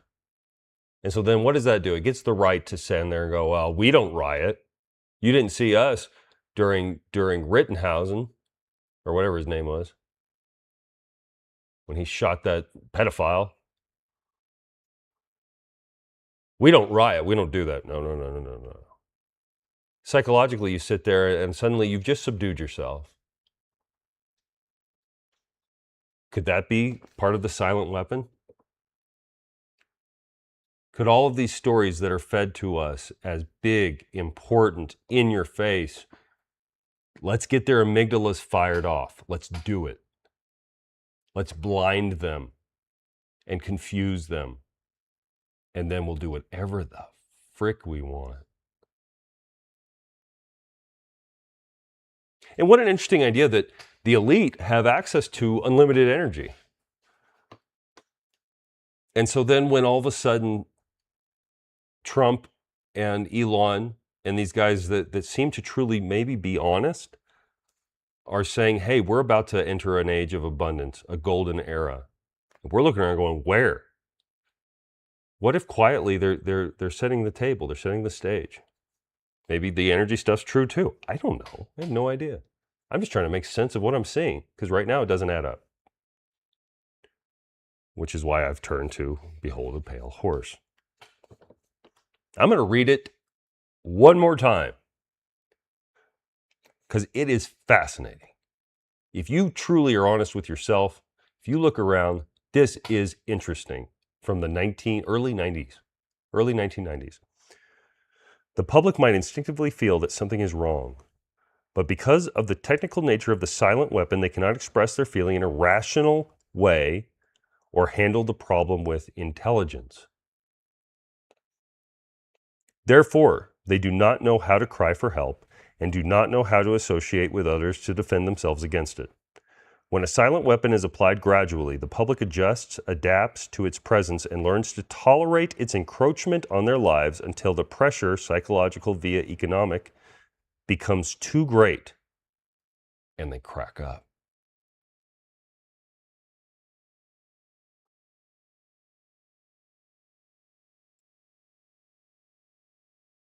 And isn't it interesting? As soon as they were done with all this, all of a sudden we're talking about maybe we need asylums to come back. When these voices on the right, these properly placed voices on the right, these properly placed voices on the left, that say the right is the problem, the right says the left is the problem, and nobody looks up. No one looks north, where the real darkness lies.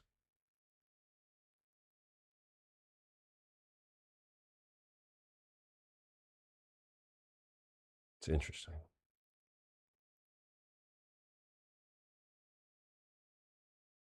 No, mainstream media, that's old news. Here's the new guys. These guys are hip and cool, and they say what isn't supposed to be said. We've got Benny Johnson and Tim Pool. Who?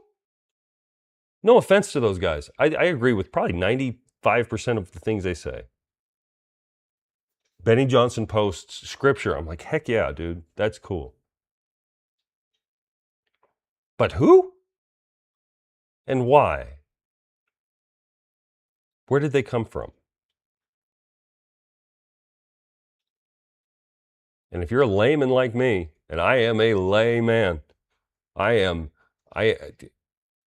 busy. I don't have time to pay attention to the ins and outs of these little political factions. I don't care. But if you're me, you're sitting there going, I don't know who this person is. They wear a beanie. Oh, you should listen to them. They're good. I like this guy. I like that. He's got his head on straight.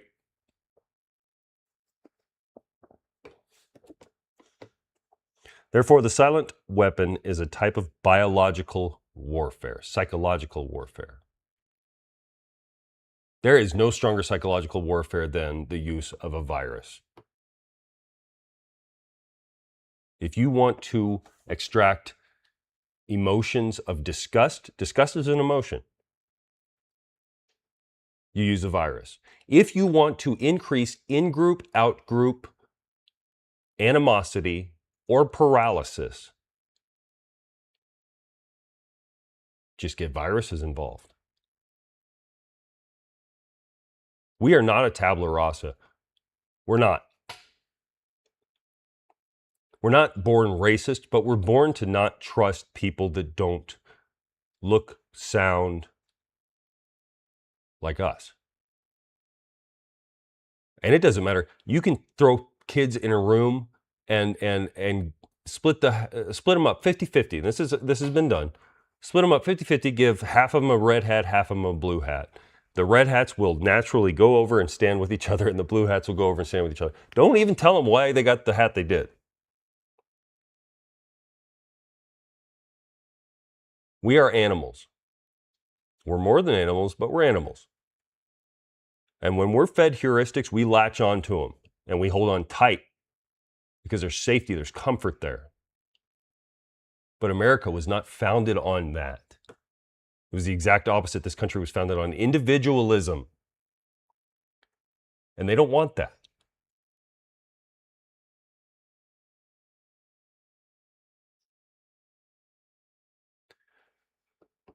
Why are we evolved to do that? Why are we evolved to trust those that look and sound like us and distrust those that don't? Even though the person that doesn't look or sound like you might be truly the one who would be in your corner when times got tough.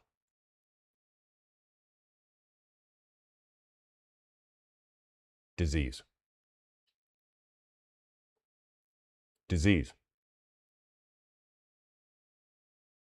We used to be bands of 15 to 150 people running around in loincloths, I guess. I don't know.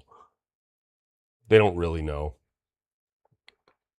But they do know that we used to stay in small bands. They found the graves. We used to stay in really small groups, and you'd have a leader who tended to be the biggest and strongest in the group, which is important.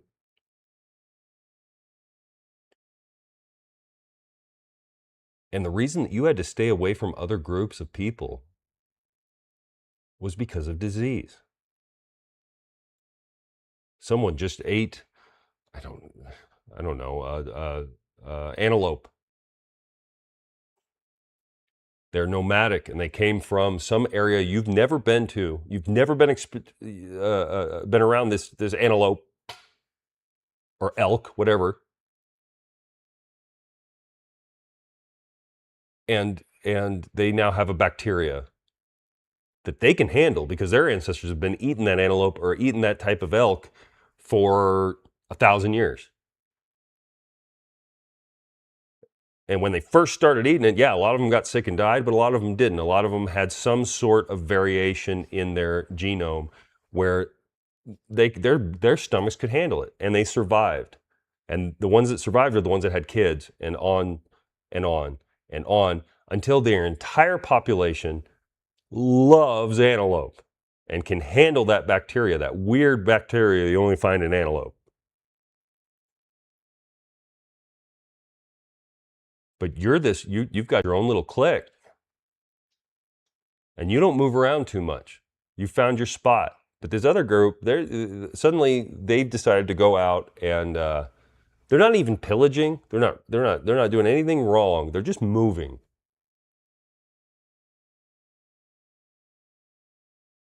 You know damn good and well that the last time you intermingled with some group, you lost half your men. They got sick.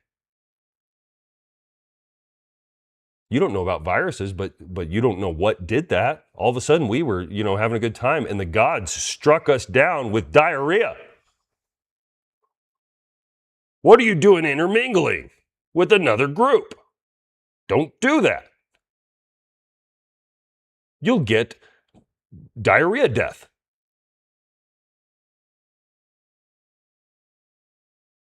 Death from diarrhea. My son, he loves to bring up diarrhea jokes at the dinner table. And I don't know if that's like a thing, like if he's trying. I don't think so. I think he loves diarrhea jokes. But it's always like I'm starting to like take a bite of my food, and he's like, "Hey, Dad."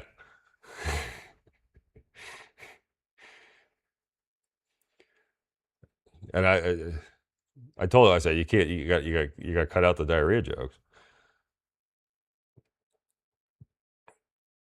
And then he looks at me and he goes, yeah. There was a guy that was trying to tell his kid a joke about Russian roulette, but it went in one ear and out the other. I was like, that's a good one. That's a good one. So he saved himself. But yeah, you got diarrhea death. Diarrhea just killed half your guys. You're like, you know what? The gods do not want me intermingling with these other groups. And that's insatiated. That is part of who you are now. Because the groups that, again, it's evolution. The groups that feared intermingling with other groups, the groups that had an amygdala that was firing off and saying fight or flight, fight or flight, fight or flight. Let's not, we need to be a little bit wary.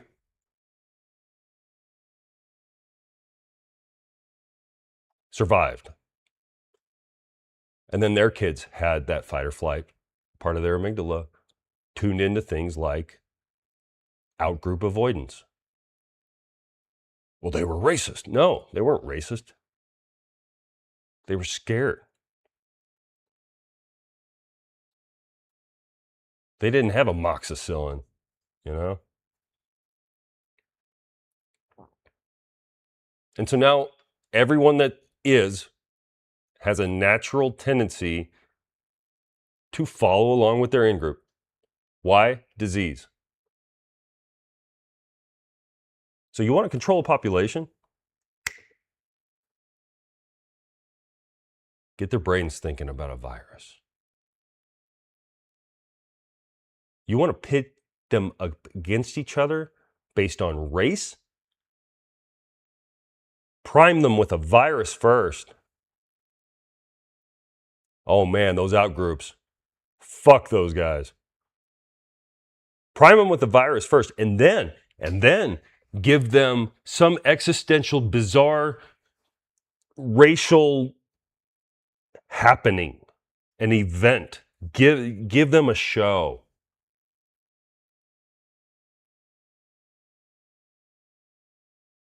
And tell them that if they don't take a side,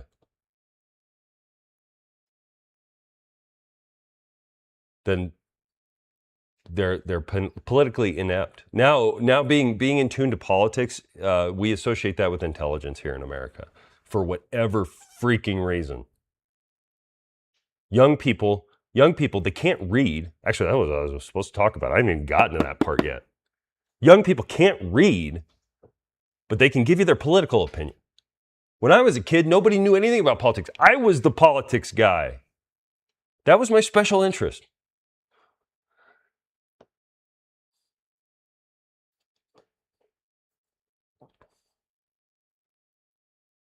I never got into trains. But man, I followed politics like a druggie, like an addict. And now everybody follows politics like an addict. It's a show. It's a big show, and it's fun, and there's winners and losers, and you can bet on it. It's dopamine now, baby. It's all dopamine. All dopamine all the time. What happens next? Can you guess?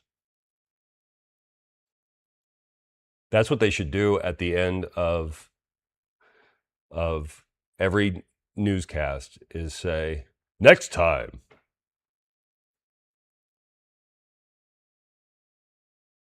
Will Mitch McConnell speak with a computer? Is Mitch McConnell half Terminator now?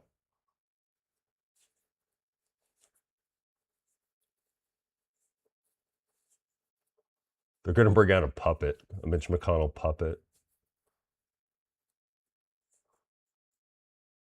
There's going to be a hand that comes up out of a shirt. Like this. Well, I think. There's going to be tape on his eyeballs. Well, I think. Well.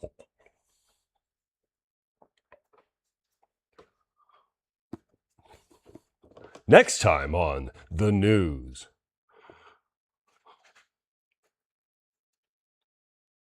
For every news break, they should show a politician silhouette, like on Pokemon. Can you guess who this politician is? Well, that's a Chris Christie. I know that one. Wrong, it's Pritzker. Fully evolved.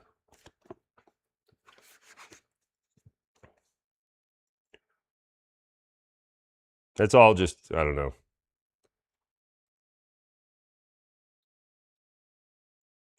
It's all dopamine. And you get dopamine from fight or flight too. That's exciting. That's exciting. You know, why do people go to scary films?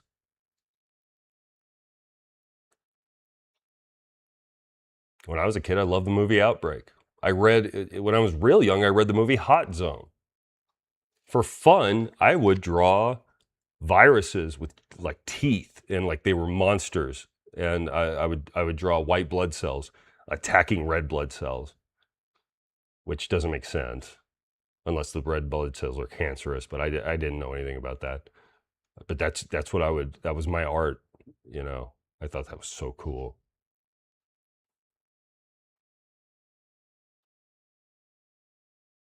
I was naturally obsessed with everything that we're dealing with in the early 90s, which might be why when COVID struck, I lost my mind. Actually, it was slightly before COVID struck, but maybe I could just read the tea leaves.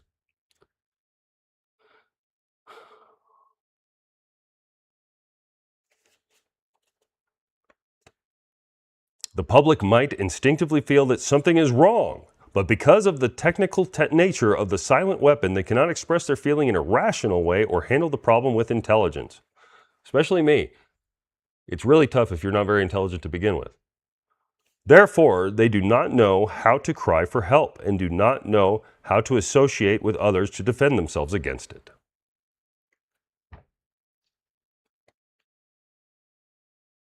We were flailing. And anybody that thought, hey, let's go to the streets, let's show unity. We don't want to do violence. Let's show unity. Oh, no, George Floyd. Wow, look at all these people. They are being violent. They're burning things down. Let's talk about them exclusively, how they're the bad guys, and anybody that goes out and tries to march around. It's bad. It's bad, okay? Can't do that. You're not allowed.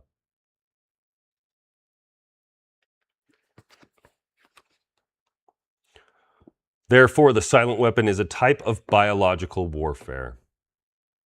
It attacks the vitality, options, and mobility of the individuals of a society by knowing, understanding, manipulating, and attacking their sources of natural and social energy. Natural and social energy. They came after you because you are chattel to them.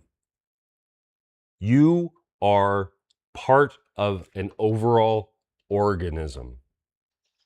Have you seen Pluribus? That's you in their eyes. You're a thing. You're not even a thing. You're a part of the thing that must be controlled. And they state it openly. Not openly, I mean supposedly not openly. I still have my theories that William Cooper was given this stuff in the hopes that somebody that sounds nuts puts it out there. There's something called what's it called?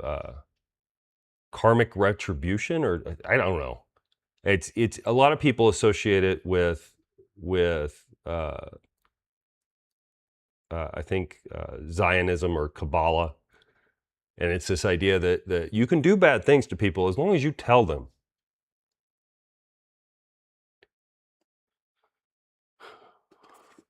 I think that's the idea, is you do that and then you can get away with it without karmic retribution, without the universe attacking you with karma. Revelation of the method. That's what it's called. Revelation of the method.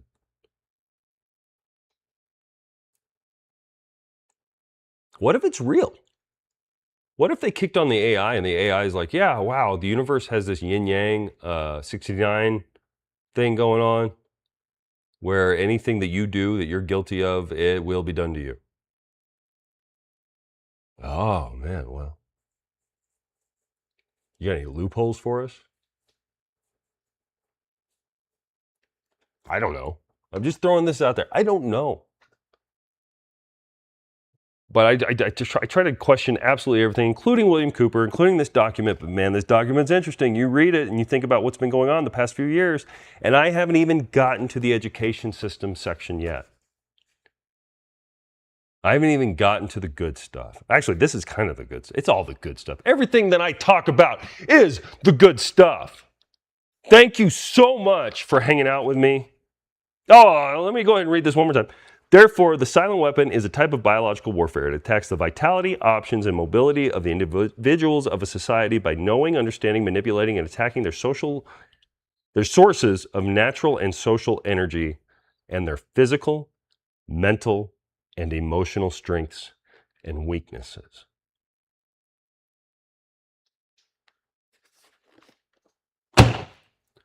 They have declared war on you.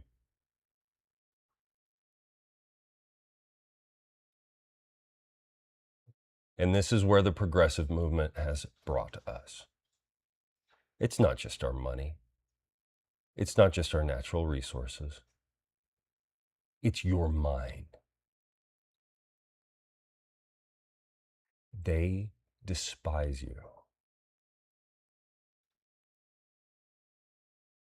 They wouldn't do this to somebody they didn't think very, very little of.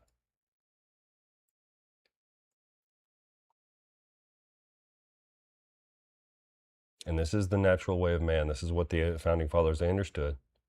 I don't think they could have ever envisioned that it would be like this. I don't think they'd ever in a million years envisioned that it would get this bad. Or this document's not real. And I'm just bloviating. I don't know. Sure seems to add up. It's interesting, is it not? Thank you for watching. You guys are awesome. If anybody's watching, I can't look. I can't even look. My hope is that someday it's going to be like, 100 people.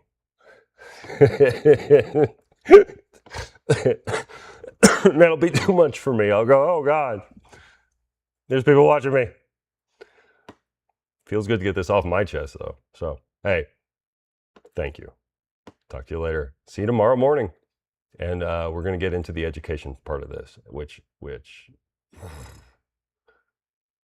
pretty cool, huh? I mean, it's not cool. It's terrifying and apocalyptic. But maybe we're piecing some of this together, huh? That'd be cool. Be fun. All right. I'm having fun, Adrian Dittman. I'm having fun. Can you believe